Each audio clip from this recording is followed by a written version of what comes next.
Well, hello, that's me again. Today is March 14th, and it is Tuesday, I believe. And let's start with first things, so to speak, about the situation with the drone, the Reaper, which was basically downed by a Russian Black Sea Fleet Aviation Su-27. They're not just the Su-27s, they're Su-27 SM-3s, which are pretty advanced fighters. And many people would say that, you know what, as always, they say, oh, Russians were reckless, and that's already what European command already tries to convey for the public announcement. But reality is the Reaper was somewhere in the international waters, probably near the airspace of Russia around Crimea, so Black Sea Fleet Su-27 SM-3 flew in, and possible they say that it broke its propeller of the Reaper, but I think if you recall World War II and what Royal Air Force British pilots were doing to German V-1 flying bombs, of course Reaper is not exactly a flying bomb like V-1, but what Russian, British pilots would do, they will just approach the bomb and slap it a little bit with their wing on the wing of this V-1 flying bomb, and the guidance systems would completely go haywire, and the bomb will fall into the English Channel, basically. So could it have been done by Su-27? Sure, you know, but again, United States knows what have been done, and Russians are keeping kind of like silent on this issue. I don't think so anything bad happened to the Su-27, but it was a clear message that, you know what, you better reduce your flights around our places here. And you know what, if you remember a few years back, Iran didn't hesitate to really shut down the Global Hawk. You know, they used their air defense system, just shut down the thing and be done with that, you know. So that's the message. But now let's go to the thing which, how to put it politely, I am on the record ad nauseam on that issue. And here's the thing. If you look attentively at this article, which was, I believe, it was somewhere let me see, yeah, it was February. That was Reuters, which is of course British, and you know, the people who work in British news organizations cannot be identified as normal people in any professional, human, in any other respects. And as you can see yourself, they reacted with pain and, outcry that, International Monetary Fund, which gave the Russian outlook on Russian economy as growth, they said the growth will be 0.3%. I think so. The growth is actually larger this year, but they said that, yeah, this year Russian economy will grow, and of course British, bottom feeders, they were very unsatisfied with this because obviously in their virtual world, their make-believe fairy tale universe, Russians are supposed to stay in the long lines for bread and be ready to overthrow Putin. But when, of course, when you show to any average British or American guy how Russians live, I'm talking about average Russians, it's a shock, disbelief, and when they see the Russian stores, well, you know what, Russians doing okay, and they're doing actually quite well. And yes, there is a significant purely industrial growth, which is much larger than 0.3%, but consider the fact that Russia also shed a lot of useless so-called service economy, such as like those business coaches, those people who, clean your karma and communicate with the, parallel universes and things of this nature. Marketologists, absolutely useless crap. And so when you look at this, yeah, the good that Russia, basically sheds that. But industrial growth of Russia is much higher than 0.3%. And this is against the background of the special military operation. So Reuters was really, really unhappy at that time, as were many people from not only city but Wall Street, and then suddenly we have, yeah. So there are some people begin to NBC News, and it was yesterday. They invite bunch of the nobodies, including the such idiot as Mr. Makfol, which passes for a Russian scholar in the United States and was the ambassador, who was a disaster. And so they discussed that, yeah, Russia's economy holds up, but growing challenges test Putin. And that's what they say. Western sanctions have hit Russian banks, wealthy individuals, and technology imports, but after a year of far-reaching restrictions aimed at degrading Moscow war chest, economic life for ordinary Russians doesn't look all that different than it did before the invasion of Ukraine.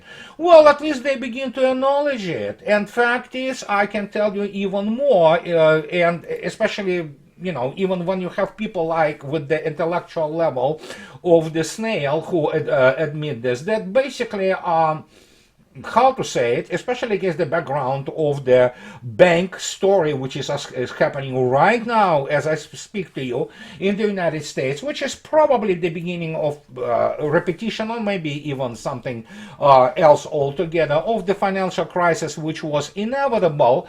One has to understand that those people, they never are right. These are the people who are completely wrong all the time on any economic matter, including the American economy, which is overpriced and overvalued, not just two, three times. It's overvalued on many orders of magnitude. And then, of course, we get the situation with the Silicon Valley Bank, which financed mostly all those woke culture, of which was investing into all kinds of the basically pseudoscientific fraud, like climate technology and electric vehicles. So then what do you expect? And this is just the start. We know that American banks are overpriced, dramatically overvalued. So there's nothing to talk about here. It was expected, and basically the whole thing was swept under the rug by Obama, who would know shit from Shinola, one of the most mediocre and one of the most evil president the United States ever had. But the crisis continued. And let me put it this way. So here is the interesting note about this by Mr. J. Newman. He does it in New York Post, and he's talking about that why the US dollar has become an at-risk currency. Well, and he tries to explain it, and look at this. And this is the guy actually who ran the hedge fund. And if you look at his education, yeah, he doesn't have education. He has the MBA in terms of part of which is really related to real finances, was accounting. And then, of course, he became the lawyer. You have to become a lawyer when you run the American finances. And here it is. Everywhere you turn, there is chatter about the ongoing U.S. economic sanctions against Russia. The Russian central bank, Russian banks, Russian companies, Russian oligarchs, and anyone caught helping them have seen their fortunes entangled since Moscow invaded Ukraine just over a year ago. And he continues to say that, well, because of that, he needs to kind of point out that because of those sanctions, while a course of experts still insists that there is no alternative to the dollar, this is untrue. The dollar will dominate as long as it serves the interest of those who use it. And he explains that once the dollar begins placing assets at risk, alternative tools of commerce are certain to emerge, and they already are. Well, it's at least, hey, if he would have said that 5 years ago, when I was writing about this in earnest, I was writing about this in earnest actually for 10 years almost now, and that would have had any value. Now the guy, post factum, he wrote some book about the American policies and how the finances create these aggressive American policies. It's like, dude, you are late to the game.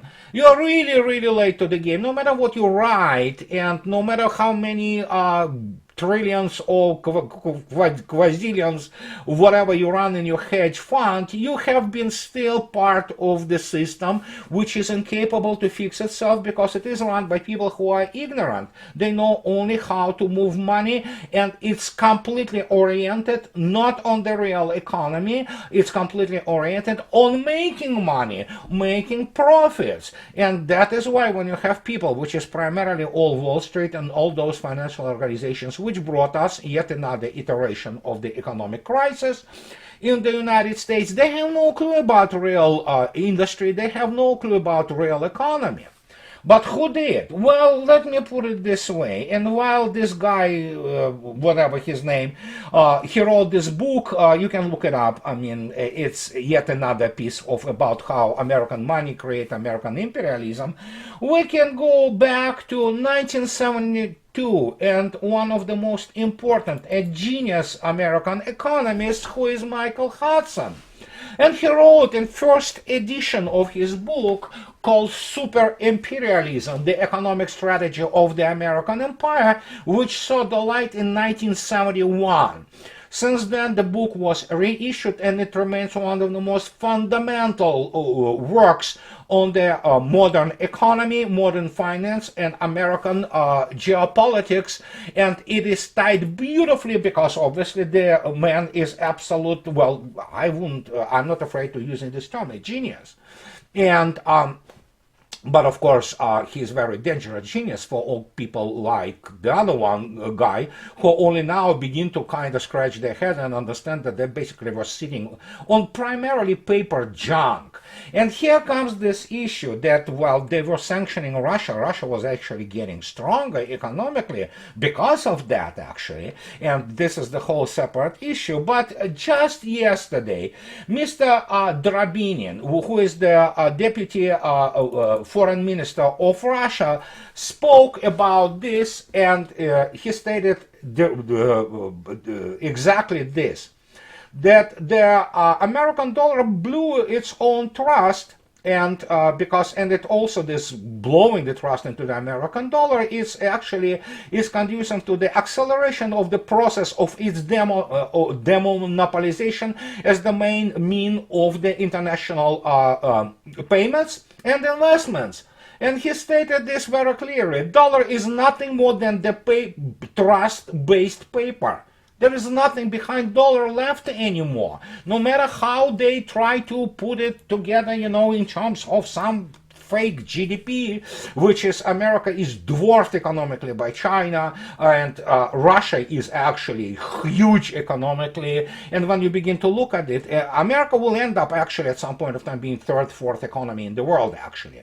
So, and when you look at this and people say openly that, yeah, you steal some people's money, you constantly sanction everyone, of course nobody is going to use dollar in very soon. And yeah, the decrease of the dollar in international payments was dramatic. I mean, it's absolutely catastrophic. Now we have this situation with the banks, and as I already stated, anybody and has the IQ above room temperature, they understand that all of it is overvalued, that the balance sheet is horrible, and they sit indeed on the paper junk, which is worthless. But, what do I know? I'm not economist, and I'm certainly not Michael Hudson, who is spoke about this in 1971. But even before that, of course, there was this thing, which was printed in 1916. And it was written by none other than Vladimir Ilyich Lenin. And this not very long work called Imperialism as the Highest Stage of Capitalism.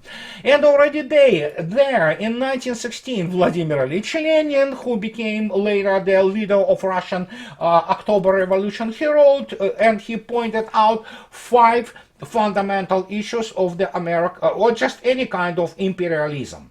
And 5 of those signs, so to speak, properties, among them the role of economic concentration, and look what it becomes: the dominance of financial capital and the importance of capital export. And then, of course, there's a special stratification of the world as a result of corporate dominance and the political dimension of the spatial stratification of the world, generally known as geopolitics, and we'll talk about this. But look at these 2 and 3. The dominance of finance capital, the importance of capital export. Yes, everything becomes financialized, real economy dies out or being shipped out, and that's what happens, which Michael Hudson writes about, which called killing the host. Financial people and financial organizations, the way they exist in the United States today and in Europe, they are parasites. They are parasites, they are leeches which suck on the creative and productive forces of their societies, and they kill societies. And what we see here today, including the situation with the special military operation in Ukraine, including this whole geopolitical stability, is precisely because they don't understand. Some of them are plain evil, they are stupid and evil, but the only thing they can do in their life is to move money from one account to another and manipulate with finances. That's it. This is the extent of their abilities. And most importantly, of course, when you have the societies which are built around it, and America have been financialized in the last 40 years thoroughly, actually in 50.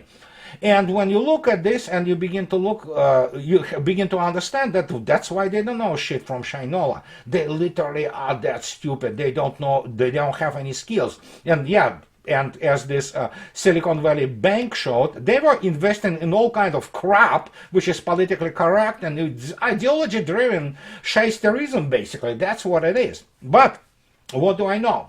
And so in this case, we'll have to come to the issue of the strategy. And when you have the ability to use, for example, Marxist analytical apparatus, you don't have to be Marxist. I, for example, not Marxist. I love private property. I understand there are private property should exist, that people should be, making money and things of this nature. I'm all capitalist.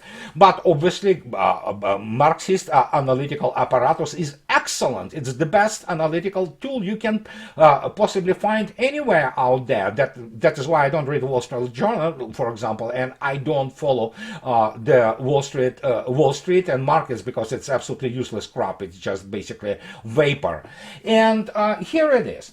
When we speak about strategy and how it affects us and how what it represents itself and how it manifests itself across all kinds of the activities, be that the state strategies or be that military strategies or be that whatever military. And here is what I need to point out to you guys. My friend Larry Johnson, in his excellent, superb blog, wrote this piece.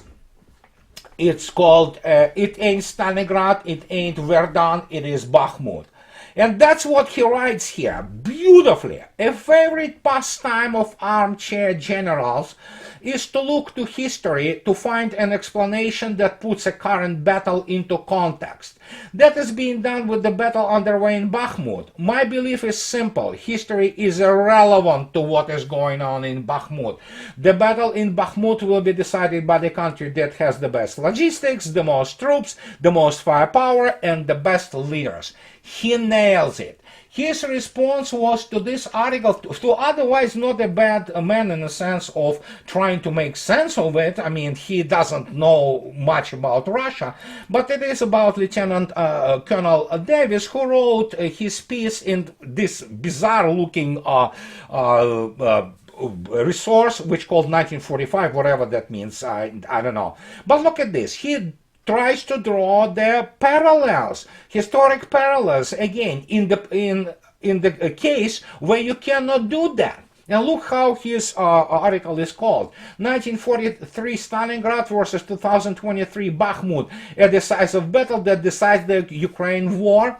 No, it is not. And his parallels to history, military history, are absolutely not only irrelevant, they are illegitimate. This is what beautifully Larry Johnson explains. You cannot stick something as the pattern onto some historical event, because what is, and Larry points out in his article, Bakhmut is but the part of much larger, actually, battle happening along the 1,000-kilometer long front.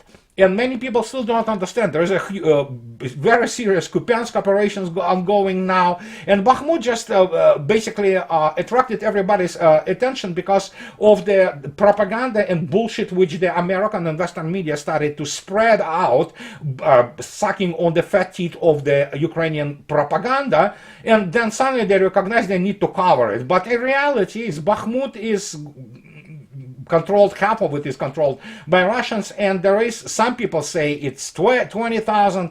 Prigozhin says now that it is about 70,000 people which are within and around Bakhmut, but whatever it is, I mean, VSU will be annihilated there, and they talk much about all those counteroffensives. It's like, please, can we stop this bullshit? I mean, there is a military realities. And here what it brings us to what I speak about constantly. Pentagon and those people in the American top, they cannot do strategy. They just cannot. They don't have the actually skills for that. They don't have experience. But some people, smart people in Pentagon and elsewhere in the United States, they read this book, which is, of course, by Alexander Svechin, which is called Strategy. Serious professionals really kind of go over it. It's, in some sense, it is very Marxist, but it is also very smart book. And while obviously many things which Svechin wrote then are not necessarily applicable today, they are certainly applicable in the fundamental metaphysics, so to speak, of the strategic decisions and how we develop military and even political strategies. The precisely task and skill which American elites do not have, like nothing at all. They have zero of that abilities. But look at this, which brings us to Davis' article about comparing Bakhmut to Stalingrad. You cannot compare them, especially in terms of the scale and in terms of strategic importance. And here is what we need to read well through. And this is 1930s, guys, Soviet Russia. And this is also coincides extremely well with what Larry writes and I constantly preach. Here it is. A particular strategic policy must be devised for every war. Each war is a special case which requires its own particular logic rather than any kind of stereotype or pattern, no matter how splendid it might be. The more our theory encompasses the entire content of modern war, the quicker it will assist us in analyzing a given situation. A narrow doctrine would probably confuse us more than guide us, and we must not forget that only maneuvers are one-sided, while wars are always two-sided. We must be able to get a grasp of war as it is perceived by the opposing side and clarify the other side's desires and goals. Theory is capable of benefiting only those who have raised themselves above the fray and have become completely dispassionate. We have chosen this path despite the dissatisfaction with which several of our young critics have encountered the excess of objectivity, the posture of an American observer. What is American observer Mr. Svechin speaks here about? He talks about Americans who have observed European wars primarily from the afar, and at that time they tried to learn from all sides, from, for example, Russian and Napoleonic side, and then obviously they observed the World War I, they observed, of course, World War II, but in the same time, while writing about in 30s, Svechin couldn't even possibly think that Americans will actually fit precisely the pattern of a disaster, of which he warns in his absolutely outstanding quote, that you cannot draw any kind of patterns and samples, while in reality you have to really understand the full picture. And this is precisely which America lacks for the last 70 years. That is why it cannot win wars. It always lacks the full picture because it doesn't have many people in power and in influence who do have understanding of the full picture. Again, go back to Larry's wonderful blog and read about how American intelligence community operates. It would have been absolutely hilarious if it wouldn't have been so dangerous and tragic, actually. But this is precisely what Mr. Svechin wrote about, and then you begin to, get guys like me who come in and say, you know what, stop, let's stop talking about this tactical minutia because it's becoming absolutely nauseating and not interesting. Well, not interesting even from the operational point of view. Let's talk about operations. Let's talk about strategies. Let's talk about real economy, not just some dollar and how you pay counts on it.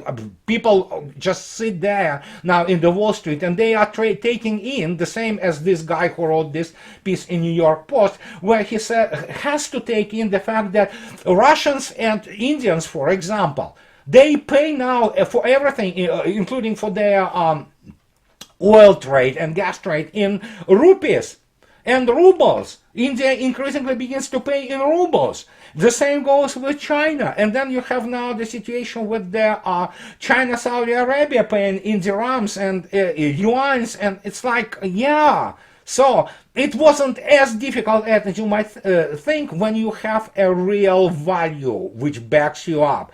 And the real value, of course, is the what? Your real economy, your real industries, your real technology, your real education, your real technology which is embedded in military and which is so advanced that some people begin to really, take it in and say that, yeah, we kind of screwed up. We are losing the arms race. Some of it has been already lost. And that brings me in the conclusion with all this situation with the strategy issues and how it is connected to the economy is this.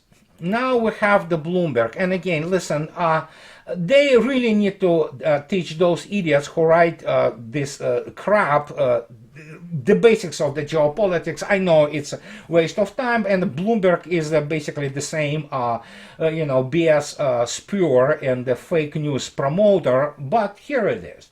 They write about the Arctic is the new spot for NATO and Russia to flex their military muscle. Well, it is. The problem, of course, and they begin to talk about, obviously, Sweden, Finland. Norway, obviously, is the part of NATO. And they talk about that, oh, yeah, we'll take, Sweden in and take Finland in, and we're just going to be ready to face Russians there. Well, even those, basically, amateurs who write about it, they also begin to note that when they compare the forces there, they noted that Russian Navy commands an estimated 58 vessels, 11 of which, we're talking about submarines, strategic nuclear-powered ballistic missile submarines, that the whole U.S. Navy submarine force is estimated 64 submarines, 14 of them ballistic missile submarines. Actually, no, it's not 14 anymore, it's 10, because 4 of them have been transformed into the SSGNs, a higher class cruise missile subs. But anyhow, that gives you a little bit of the overall design of the number of forces, but also they talk about that Scandinavia will have about 250 fighter jets, including 150 F-35s. Okay, yeah, that actually means it's not add but detracts from the force and operational tempo, but hey, whatever. With Finland and Sweden in the NATO tents, said Norwegian Colonel Erik Guldblok, commanding officer of the 133rd Air Wing at the Elvenes military air base north of the Arctic Circle in Norway. That compares with around 900 fighter jets for Russia Air Force, according to the World Directory of Modern Military Aircraft. They obviously, even here, they begin to make absolutely a wrong comparison, because obviously, as any amateurs, and this basically fits extremely well with what we talked today about both economics and military, they speak about something which is not properly valued. You do not count just numbers. Numbers are for that type of raw numbers are for amateurs. You count on the combat efficiency. And that's the problem. How does NATO has anything, something like of the comparable to Russian air defense in there? No, not even close. While Russian Arctic forces already operate with now number specifically designed air defense systems, be them Arctic versions of S-400 to newest Tor M2 and new ones, including Arctic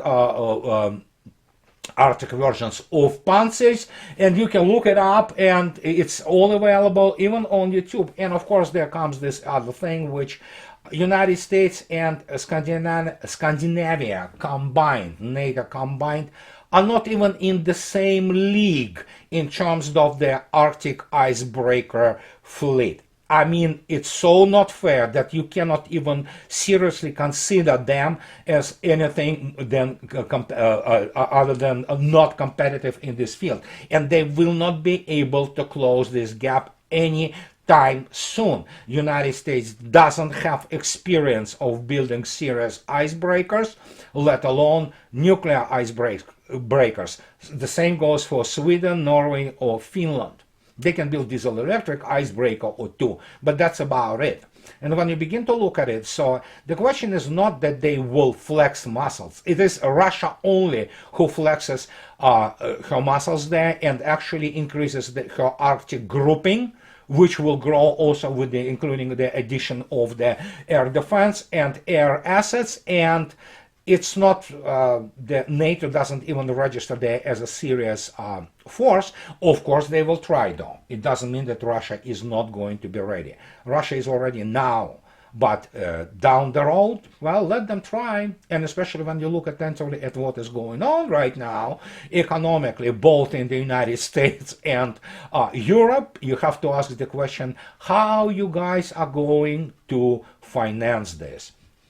And we are not talking about just plain simple printing money, because what is happening now with the banks in the United States, it is all a result of Russia's military action, of American economic catastrophe, which is unfolding as we speak, and non-stop printing of money, which basically spurred a serious inflation.